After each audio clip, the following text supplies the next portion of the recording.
Welcome to TheKillFile, your favorite true crime podcast. I'm your host, Brittany Spears. Each week, we will explore the dark corners of true crime, unsolved mysteries, and murder. Join me as we uncover secrets, investigate evidence, and dive into the chilling details of some of the most fascinating cases. Get ready for a journey into the dark unknown because, in TheKillFile, nothing stays buried forever. Hello there, and welcome to episode 94 of TheKillFile. I'm so glad that you guys are back for another story.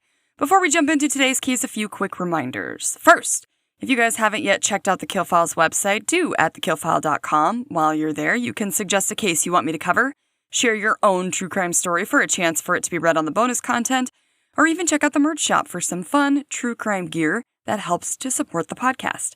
This summer, I will be doing a free giveaway, so it's a good chance for you to find a shirt that you would love to get. Next, please take a second to rate, review, subscribe, or follow on your listening app. It's one of the best ways to support the podcast, and it only takes a moment. The Hidden Files will be back, so stay tuned for their debut day. Finally, follow us on a social media platform for updates and extra pictures of various cases. We're on Blue Sky, TikTok, Instagram, Facebook, and of course, YouTube. Also, if you're interested in talking all things true crime, you can follow along on Facebook at my name followed by TheKillFile. Okay, that's it for business. Let's talk about today's case. Today, we are going to be discussing one woman's descent into darkness, Laurie Dann.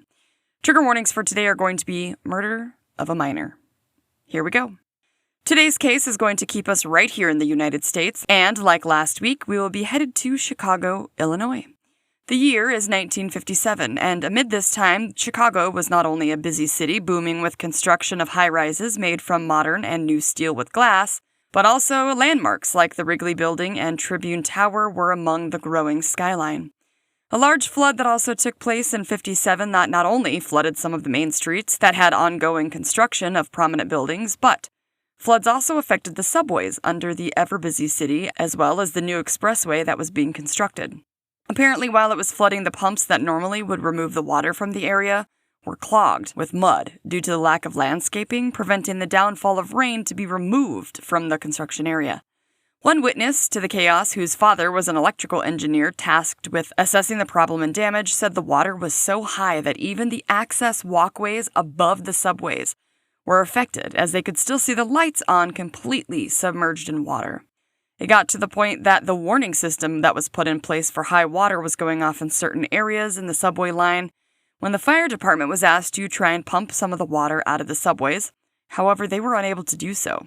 Instead, they were forced to put their pumps down on the pavement and pump the water up and out, which helped the water line stop rising until eventually they were able to pump all of the water and mud out. But for years to come, some people and passengers could still see the lines of water marking along certain tubes as to how high the water had actually been.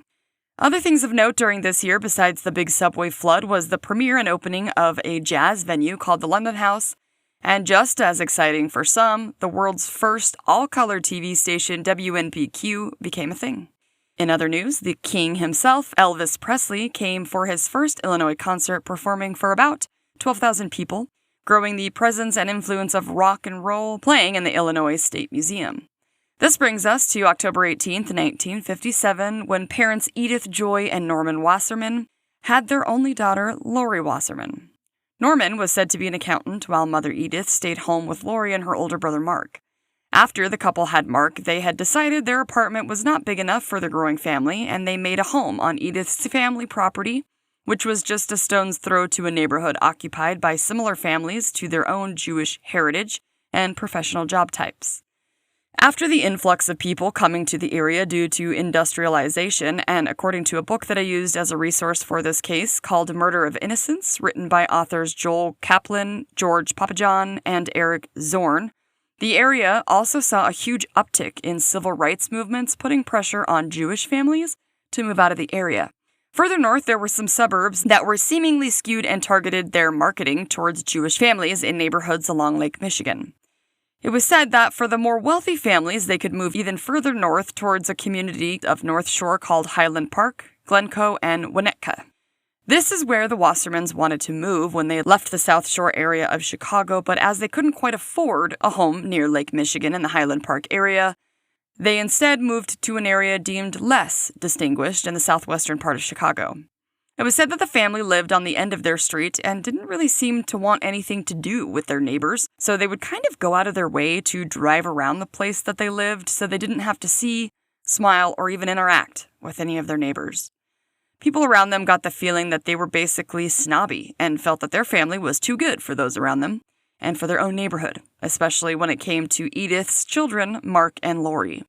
As Mark had been a teenager and older than most of the kids on the block, he had his own group of friends, but Laurie, however, loved to play with the kids in the neighborhood, playing games that kids did back then like hopscotch, kickball, and foursquare. Oh my god, I'm not this old, but do you guys remember kickball? Even my children still played it at school and here at the house. What a long-standing game that we all played, right? Anyways, Laurie, as a child, was said to be not quite the prettiest girl, having an oversized nose, which led many to believe that she was kind of ugly. And aside from her looks, she wasn't much of a leader, either. She was more of a follower in the group, going along with what everyone else wanted and not really having a voice of her own. Some of the kids who played with her were said, according to the book, to like her fine enough, but they were annoyed at times that she had kind of a blank face most of the time, without any smiles, and sort of had that like deer in the headlights look about her. Throughout her school-aged years, it seems Laurie kept mostly to herself, too afraid to speak to even most people when they said hello. She wasn't known for attending any type of parties that she may have been invited to, and was sent off to camp during most of the summers in Wisconsin. Her academics were mediocre. Laurie wasn't quite the intellectual or outstanding student that her brother was alleged to be. One thing her peers didn't seem to know was that Laurie was also in some special education classes that were seemingly for both children who had intellectual disabilities or learning disabilities, but also for troubled students as well.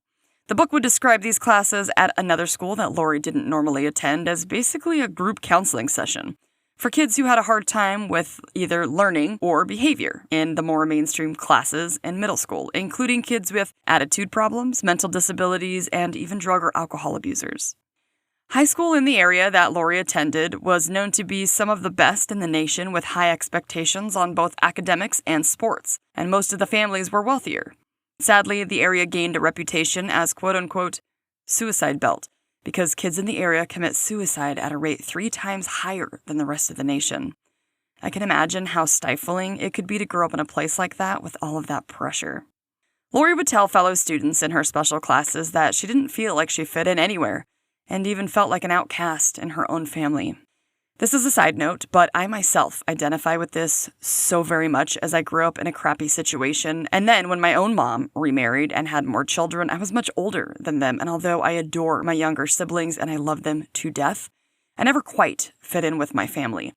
This was besides the fact that my mom and her next husband raised and treated me differently than my siblings, but feeling like you don't belong within your own immediate family is one of the most alienating, lonely feelings as a kid, and it doesn't leave when you're an adult. This is especially true if they flat out tell you that you're not a part of their family. That feeling never really goes away.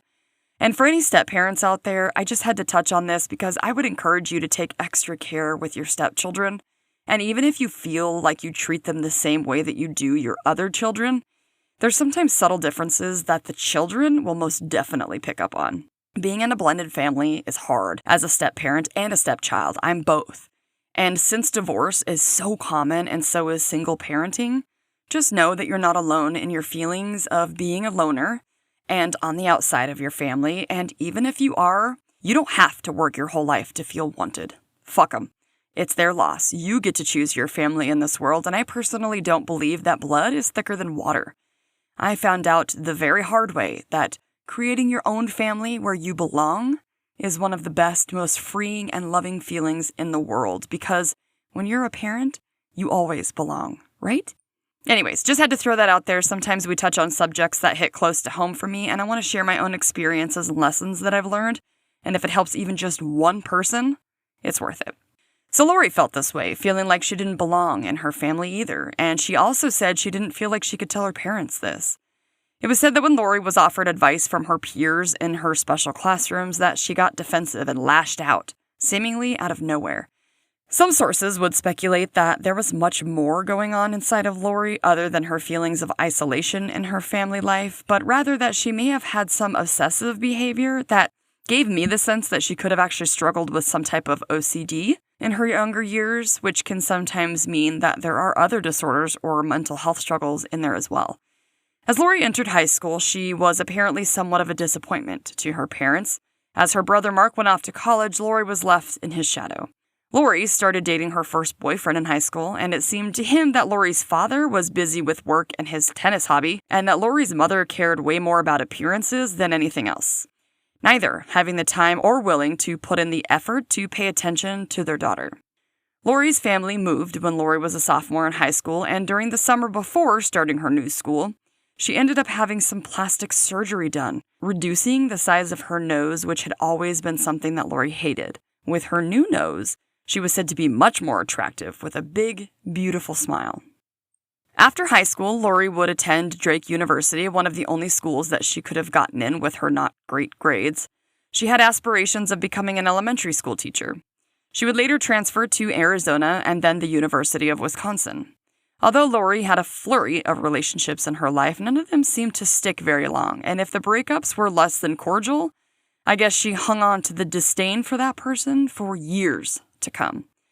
Eventually, Laurie would end up living back at her parents' house and then transferring to yet again another college, this time Northwestern University in Illinois. However, she would eventually drop out of college and never obtained a degree, regardless of trying different avenues, including home economics. According to another book written about this case called Day of Fury, written by Joyce Egginton, Laurie started working full-time at a country club that was said to be for the Jewish community called Green Acres, and this would be where Laurie met her husband, Russell Dann.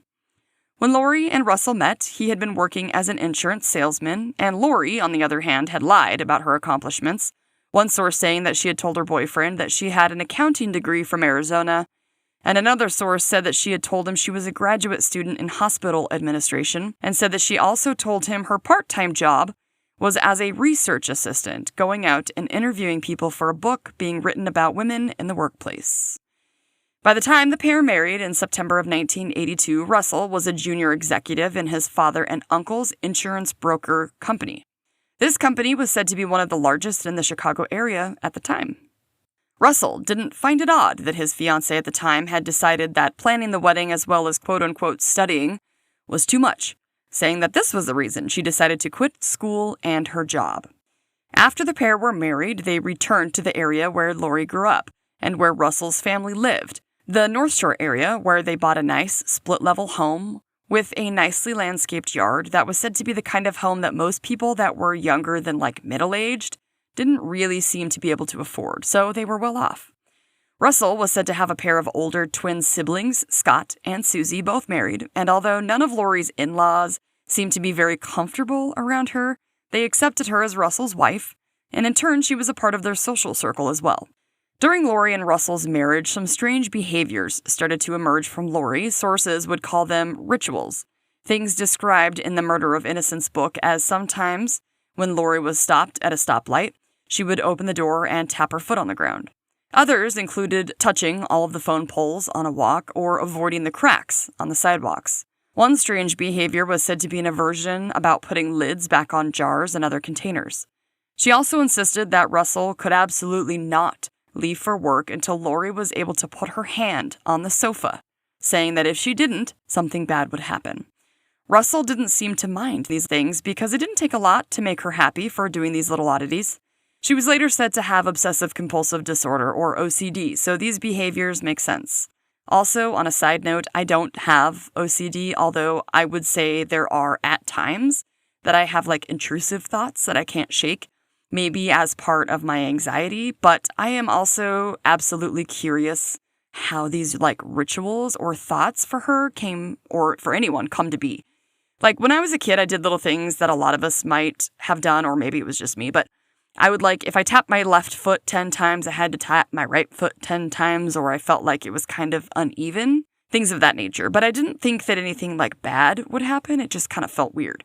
I'm also curious where the thoughts of bad things happening if a person's struggling with true OCD, not the fake kind where people believe they have this because they're just particular or like things clean or organized. That's not OCD.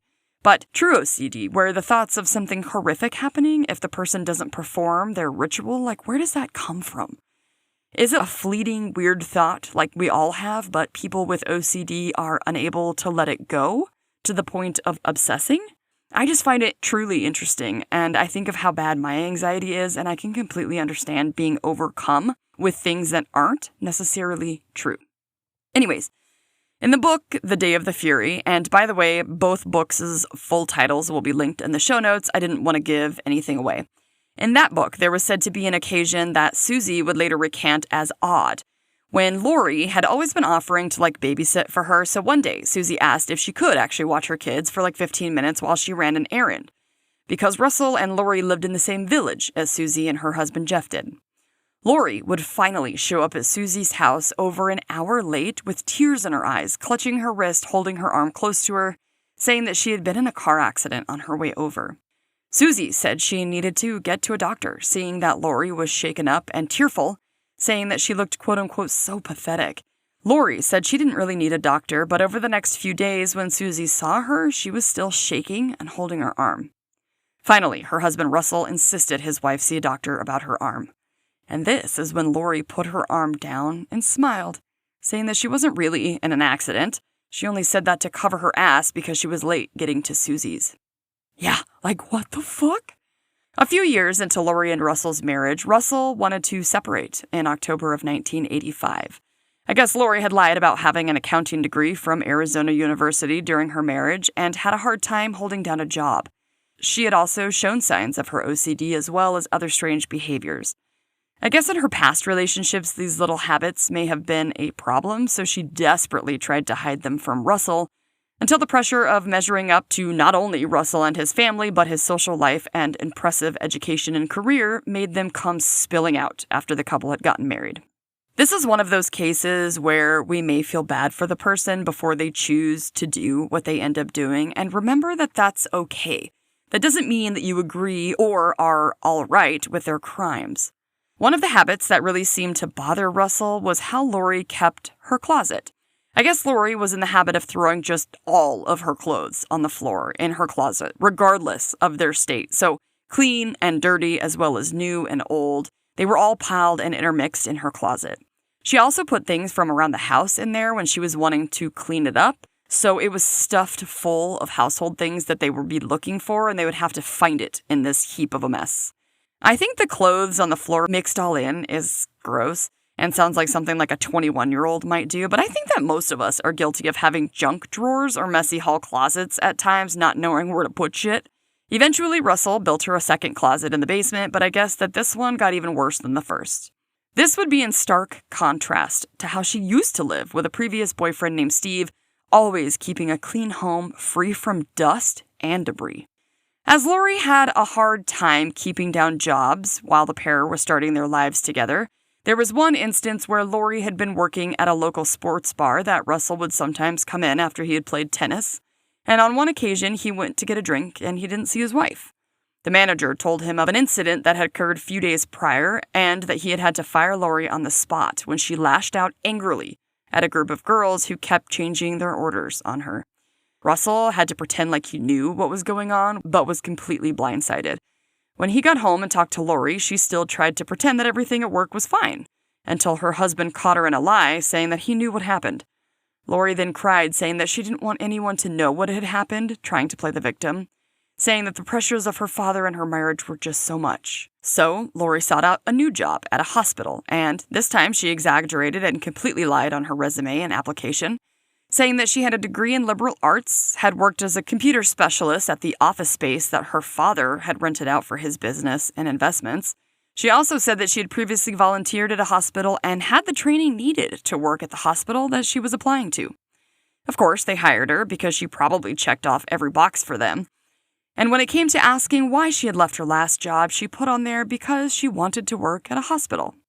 After being trained for 3 weeks, she was terrible at her job and fucked up constantly, leading her to be fired pretty quickly. However, she told Russell that she was let go because they were unionizing and needed to let her go before she became eligible for those benefits. She was fired from job after job in different office settings for showing up unkempt, acting erratic, and not having the demeanor to basically deal with other people. Russell seemed supportive enough, telling her that there was no pressure for her to work, and that maybe she should just volunteer at a charity since she liked to help other people. Laurie struggled in other areas as well. From things like not being able to host properly with guests, she was feeling the stress of it and not able to handle the tasks correctly.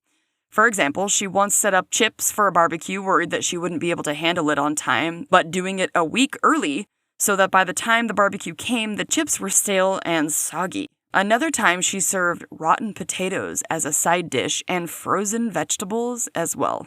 It just seemed like Laurie struggled in almost every aspect of her life, from the time that she was little to the time that she was married. After Laurie's erratic behavior in the marriage, like screaming that she didn't love Russell anymore, or he didn't love her for menial mistakes like being a little late or forgetting to run an errand, Russell tried talking to Laurie, telling her that this was basically not normal and that they needed some help.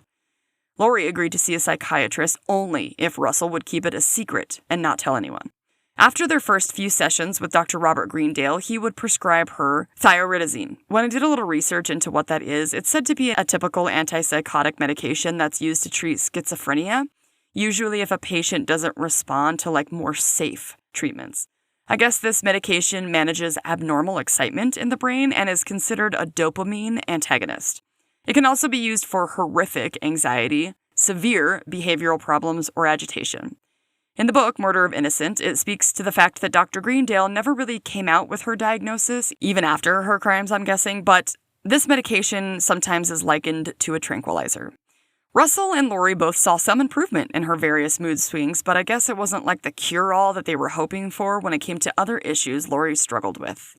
After her third visit, Laurie called the doctor to say she wasn't coming back.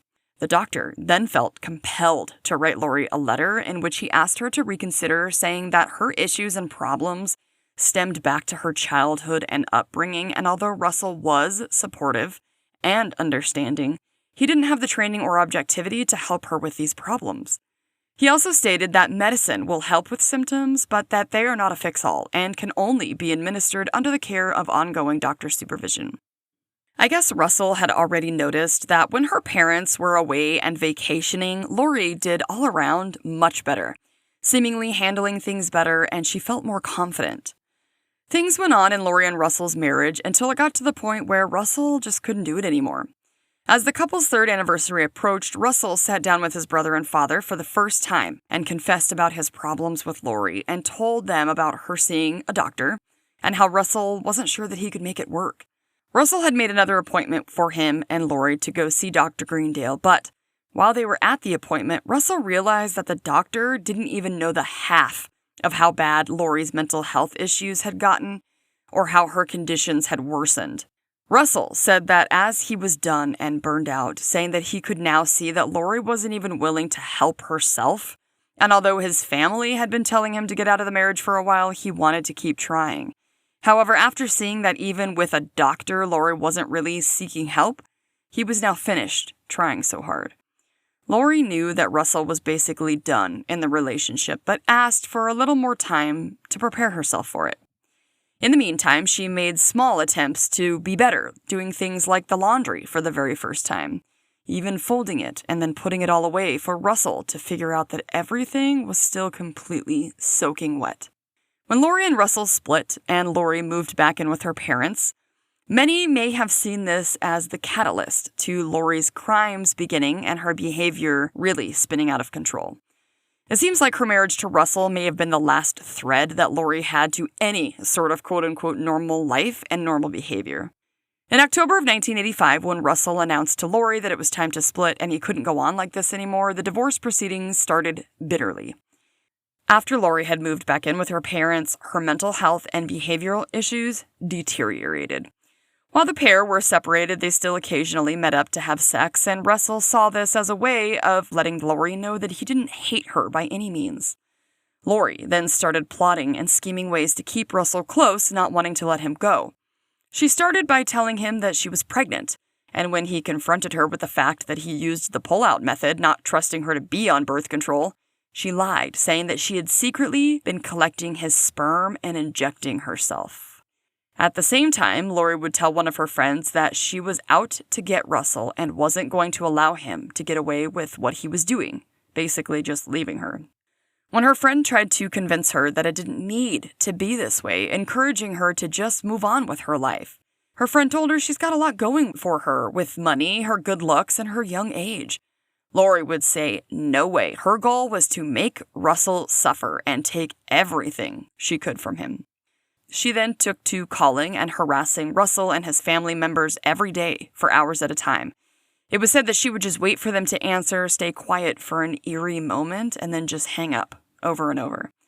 Another time, Russell caught her hiding in her old closet, crouching inside a pile of birdseed, listening to his phone calls when she was supposed to be living with her parents and not at their home anymore. It seems like Russell really tried to make things easier on her, feeling probably bad for her because of her mental health struggles. But instead of being grateful or helpful in the least, Laurie just continued to deteriorate, showing increasingly wild and erratic behavior. During the various divorce negotiations, Laurie would claim that Russell was abusive, when it was clear to everyone that that was probably not the case. She also threatened Russell that if she could not have him, then no one else would either, calling that notion true love. Included in Laurie's odd behavior was telling a friend that she wanted to get a gun, and during one incident she called the police claiming that Russell had kicked her and slapped her and spit on her. On another occasion, she called the authorities and reported a false robbery, saying cash and jewelry had been stolen when the authorities only found a drawer or two pulled out, and her wedding pictures had been torn to shreds. A year and a half into the divorce proceedings that Laurie was determined to drag out, she indeed bought a Smith & Wesson .357 Magnum with a 4-inch barrel, said to have been a pretty powerful gun. Laurie at one point contacted her ex-boyfriend, claiming to have a 5-year-old daughter that he was the father of, and that her ex-husband had adopted her daughter, and now that they were divorcing, she wanted her ex, Steve, to come out and sign papers for her. Steve was now married, so of course him and his wife took this as truth, until it finally came out that Laurie had made the entire thing up. Steve said he thought Laurie needed professional help. Also, on another side note, there are a lot of incidents that, because this episode was long, I could not include, but if you are interested in finding out all of the schemes and plots that she made up, you could read the books that are about her or find her Wikipedia page and find all of the resources about her, because there's a lot. One night, in the summer of 1986, Russell had started dating someone else, as Laurie had started slowly seeing a young man that was staying at his parents' house that was close to Laurie's parents' house. However, her harassment towards Russell was ever-present, as she had a key to his home. She would often let herself in if she could see that his car wasn't in the garage. Russell started putting up towels in the windows of the garage so that she wouldn't know if he was home or not. It seemed like Laurie was messing with small things at the time, removing photos, etc., but on one night, there would be a larger incident. All of these behaviors of Laurie's were leading up to something that no one could have predicted what was going to happen. One particular night in September, Russell had been asleep when he suddenly awoke screaming in pain, feeling horrific sting in his chest. He leapt from his bed, not really sure what was going on, and as he made his way to the bathroom, he eventually saw himself in a mirror, and on his chest, just above his heart, he saw a wound that was purple and red in color. And he kind of thought maybe it was a physical sign of a heart attack or something, or maybe he somehow popped a blood vessel. While he was walking back towards his bed, he realized he couldn't breathe very well. And when he went to the phone to call for help, he looked down and saw an ice pick that was laying between his bed and the headboard that he knew wasn't his. He called the operator and told her to call the police that he had just been stabbed. The police, though, they didn't quite believe his theory that his ex-wife must have let herself in and tried to kill him while he was asleep, as she, I guess, had threatened to do in the past. They actually thought that he may have injured himself, maybe in a bid to blame it on her. The wound wasn't that bad, I guess, and had stopped bleeding, so they asked him all sorts of questions, like, did he have a party that night, and what did he eat earlier? Well, Russell was pissed and told them to just fucking leave then. It later turned out that the stab had pierced his chest muscle and collapsed his lung by 10%. The next February, Laurie claimed that Russell had raped her, and although there were no physical signs, she did pass 2 separate polygraph tests about the alleged incident. Then, Laurie accused him of putting an explosive device in her home, showing the authorities pictures of the device that thankfully hadn't gone off, according to Laurie.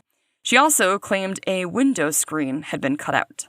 In the meantime, leading up to Laurie Dann's crime spree, she would be working as a babysitter for some families in the neighborhood. And while she was able to move to her own apartment in the summer of 1987, she continued her odd behaviors, which included people in her apartment complex seeing her riding the elevators for hours at a time. And according to the Day of Fury book, she was leaving large pieces of rotting meat in different common areas of the complex that included under the rugs, under couch cushions that were in the lounge area, and even some in the corners of the halls. After these weird activities, Laurie again bought another Smith & Wesson gun, this time a .31 revolver and a .22 caliber Beretta 21A Bobcat. I don't know what any of that means. Laurie's family tried to get her some professional help in January of 1988, moving her back to Wisconsin to live in student housing, where she could be treated by a psychiatrist that was said to be specialized in OCD, while on medication for the condition as well. All the while, Laurie's behavior continued to deteriorate, with her now threatening to hurt or kill people over the phone, some at random, some like her ex Steve. She also told some of her clients whose children she babysat that their children were going to die, which is fucking terrifying. Can you imagine your babysitter saying that to you? Jesus! And you had just left your children in her care. Holy shit. Many of the various crimes were reported to the authorities, and at this point the FBI had been contacted by the Arizona authorities due to some threats to her ex, and now they were getting involved, trying to track her and getting ready to arrest her for some of those crimes. She was suspected of setting a dorm room on fire and was also caught for shoplifting. They also wanted her father to turn over her guns, but he refused, saying she needed them to protect herself from her ex-husband. Her parents basically believed all of her bullshit stories about Russell and the others around her. I also believe that at this point she was now living back with her parents. This brings us to May 20th, 1988, when Laurie Dann's Rampage had officially begun. And as she planned some of her other crimes out, she had made some specific preparations. Laurie decided to make different treats, including like Rice Krispie type treats and juice boxes, Capri Suns, and the like, and delivered them to various people in her life, or even people she had once known, except this was not out of the kindness of her heart. These were laced with arsenic. Laurie had mailed some to Russell, her psychiatrist, and many of them she delivered to others herself. People in Laurie's neighborhood found the small fruit juices in their mailbox, and on one occasion, a 4-year-old boy drank some of the juice and had become ill. 26 different people or families had received the tainted treats, and out of those 26, at least 22 of them had been hand-delivered overnight, with the families finding them on May 20th, so that next day. Included in that delivery of arsenic treats was a fraternity house, and this was assumed to have been placed there before the home deliveries, all of these on the night of May 19th, again as some sort of preparation for the next day. It would later come out that some of the houses Laurie had delivered the poisons to were people she had known once but hadn't talked to in years, and some of them barely remembered her. The same day, she had delivered the treats, but earlier in the day, she had shown up to one of her babysitting families out of the blue, but she was told that the family wouldn't need her to be a babysitter anymore because the family was moving to New York. Laurie asked the family if she could take the kids to the fair the next morning, and they said sure. They must not have known how unhinged this woman had become, or there is no way in hell they would have said yes. On the morning of May 20th, after delivering her poisoned goodies, she picked up the 2 boys from their home and had apparently given them milk that seemed spoiled or rotten, and thankfully when Laurie wasn't looking, the boys had thrown it out. While she had the boys in her car, Laurie went to an elementary school located in Highland Park, where Laurie thought that her ex-sister-in-law, Susie's, children attended school.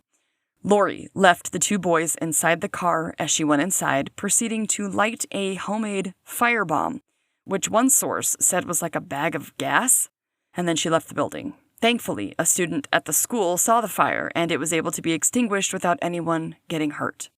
Laurie next went to the daycare center, where she thought Susie, her ex-sister-in-law, had also had a child, and with a can of gasoline in hand, tried to enter the building. But this time she was chased off by a worker of the daycare. Laurie then returned the boys to their home and had walked them down to the basement where their mom had been doing laundry. And after Laurie saying she needed to leave, the boys and their mother realized the stairs to their basement had been set on fire. Thankfully, the family was able to escape through a small window. This next part is distressing, fair warning. Laurie, after setting fire to the family's stairs, was already on her way to another elementary school called Hubbard Woods, where Laurie entered the school armed with 2 or 3 handguns. As described by the Murder of Innocence book, a teacher of the 1st grade had been a little bothered by the noises that she had heard, which sounded to her like popping balloons, because she had just sat her students down to listen to a little girl read her science report. The teacher could hear kids screaming, but she thought that it was excitement screams because today was bike day. She heard outside of her door running and more screams, still thinking that it was nothing unusual until one student burst into her classroom staggering about and said, quote, "I've just been shot by a crazy girl," end quote. Laurie was wandering around the halls of the school when she saw a little boy walking, where Laurie proceeded to push him into the bathroom and then shoot the boy in the stomach. After this, Laurie went into a 2nd grade classroom and opened fire at students, hitting 5 children with bullets, injuring them, and killing one little boy named Nicholas Corwin instantly. Nicholas was only 8 years old when Laurie took his life. As children had escaped the classroom, they were running for the principal's office, as teachers were running and screaming in the halls to call the police that some children had just been shot. The principal called the superintendent, telling him to call the police and that students had been shot.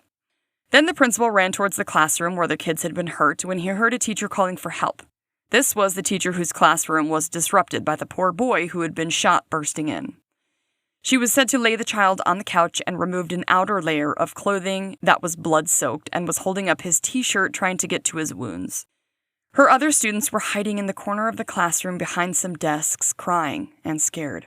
The principal was grabbed by another teacher who handed him a little girl who had been shot in the classroom, and as she was running towards the office, she had collapsed. A teacher's aide was holding another student who had run to the office after being shot before they fell over. The 2 who were holding the collapsed girls took them outside and waited for the ambulances they could hear in the distance. After Laurie had shot students, she fled the elementary school, and one source said she then drove her car in reverse until she had reached a dead-end street, and at some point, Laurie crashed her car into a tree. She then took off her shorts that were soaked in blood and ran into the woods wearing a plastic bag or trash bag around her waist. She came up to the back of a house and banged on the door, and when no one came, she broke the window with a shovel until a barking dog came up inside of the house and she took off running. Then she came up to the Andrews household. Laurie ran up past the 83-year-old man sitting in a lawn chair with his nurse, saying that her car broke down and she needed to use the phone. She burst into the Andrews home and told Ruth Ann Andrew, who at the time was 50 years old, and was standing in her kitchen washing some dishes, talking to her 20-year-old son Phil, that she was taking them hostage. Laurie told them that she had a gun and for them to get to the other side of the room, but at first they didn't believe her. Laurie told them that she was running from the police because she had just been raped in her car and then shot the man who raped her and then fled. Phil then asked if she had hit the man and if he was hurt. Laurie said she didn't know because she was scared and she ran. Phil realized the guns were real and asked Laurie to give them to him. She said no, she was afraid. This was also the answer when he offered to call the police for her.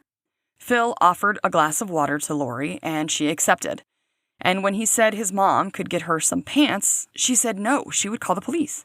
Then Phil urged her to call someone, and while Laurie said she could call her mom, then Phil said while she was on the phone, his own mother couldn't call the police and could still get her some pants, to which Laurie agreed.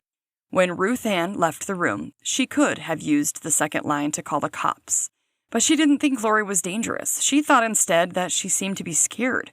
Laurie called her mother and said that she had done something terrible and that people weren't going to understand, and then said that she was going to have to kill herself.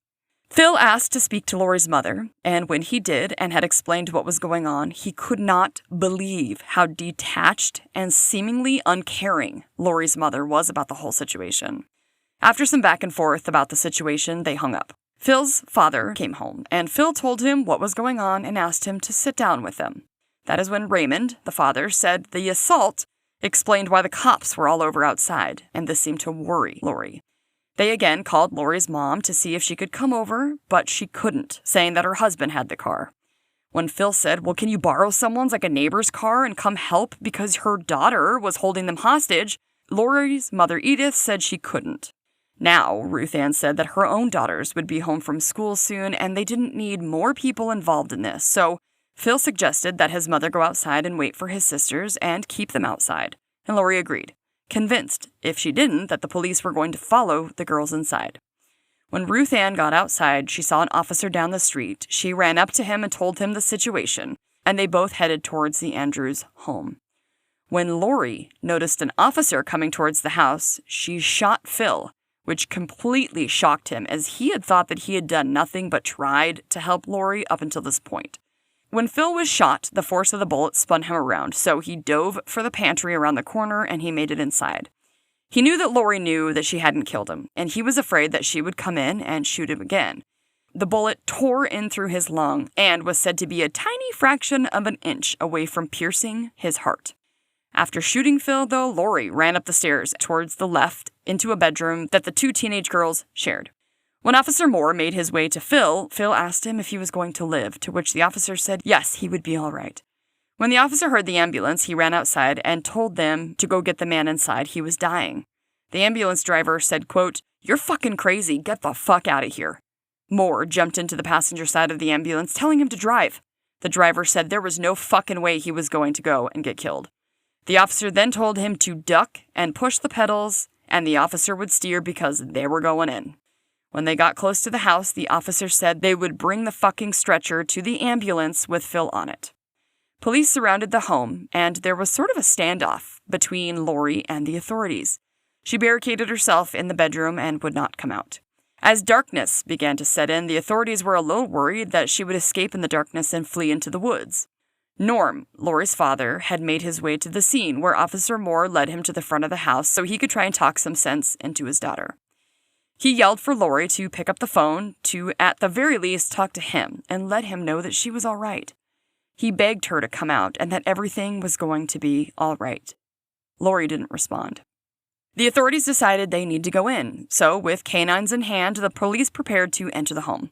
As they made their way up to the second floor and to the barricaded room where Laurie had hidden, they would find Laurie in a pool of her own blood, having shot herself dead in the mouth. The reign of horror was over. In the wake of Laurie Dann's rampage, the murder of the 8-year-old Nick Corwin made national news, and it was the first school shooting to have so much media coverage at the time. Thankfully, all of Laurie's other victims would survive.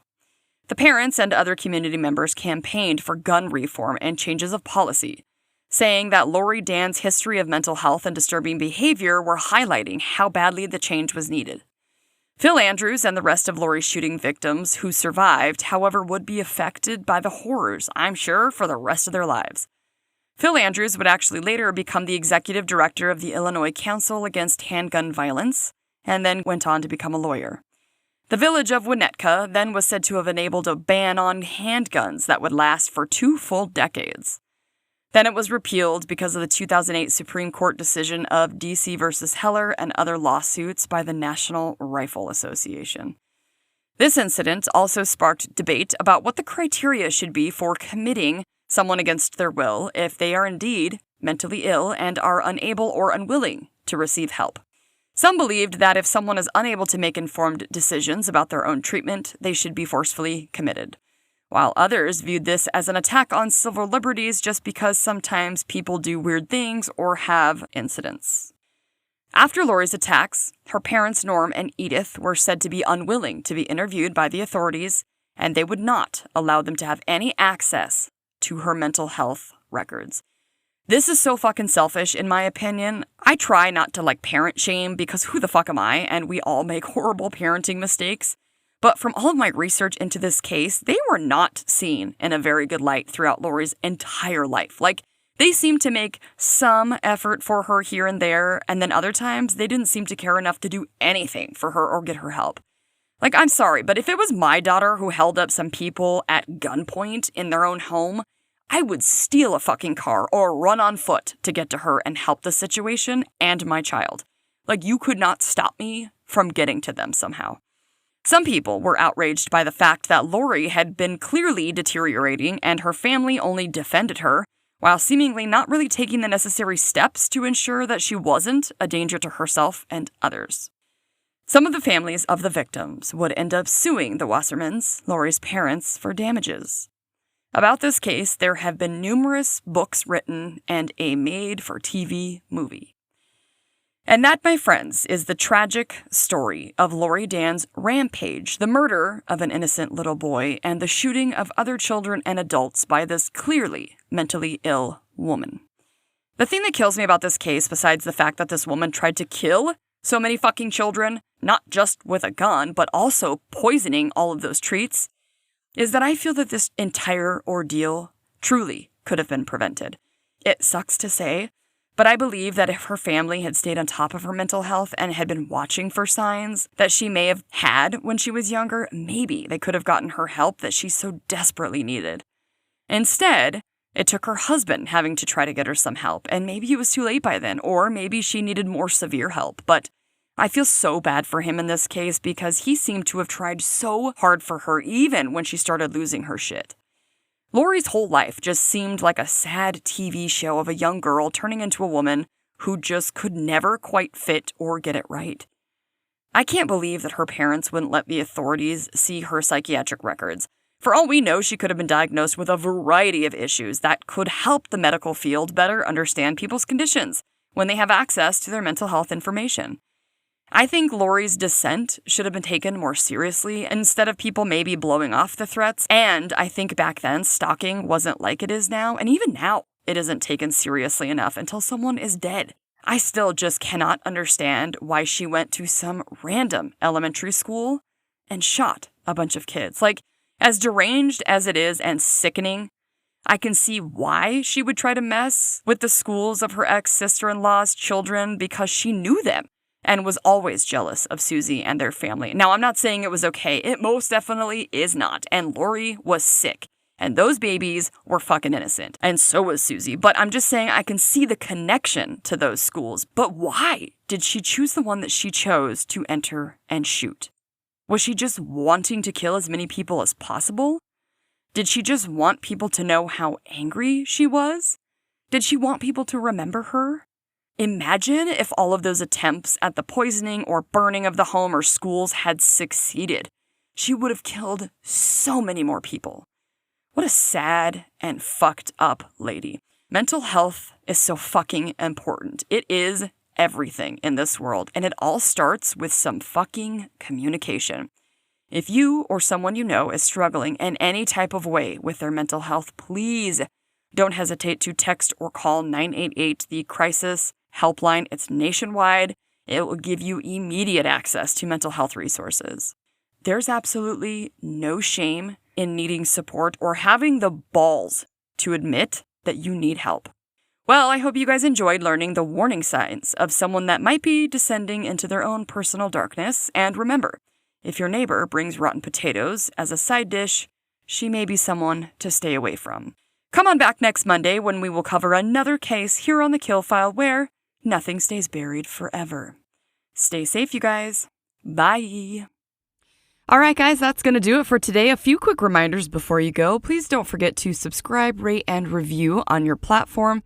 It will help the podcast grow and other true crime lovers to find us. Also, check out the website, TheKillFile.com, where you can suggest a case, find our merch shop, and submit a listener file. Follow The Kill File on your favorite social media platforms. We're on Facebook, Instagram, Blue Sky, and TikTok. Of course, you can always subscribe on YouTube as well. Find all of the links for the socials on the website. Come back on Mondays wherever you get your podcast fix when we will cover another case on The Kill File where nothing stays buried forever. Stay safe, you guys. Bye.